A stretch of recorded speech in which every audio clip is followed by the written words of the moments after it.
Археологията да е пък приоритетна култура.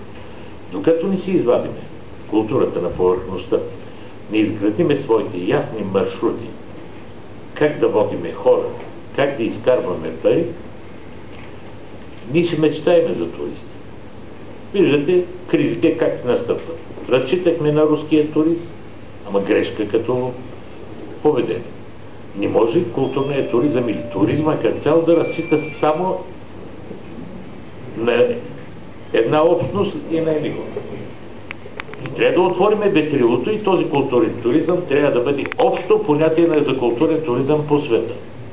Затова аз винаги ще работя, докато съм министър, разбира се, ще работя България все по-често да излиза вън, да бъде виждана държавата, да бъде позната тая държава, разпознаваема, пожелана. Тук малко куцаме. И накрая завършвам.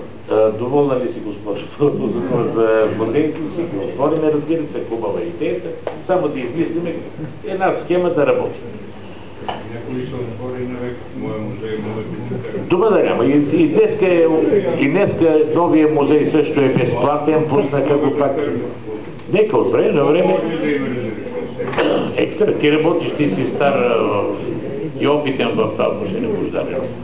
Другите колеги трябва да ги научиме на мен, че имат малко.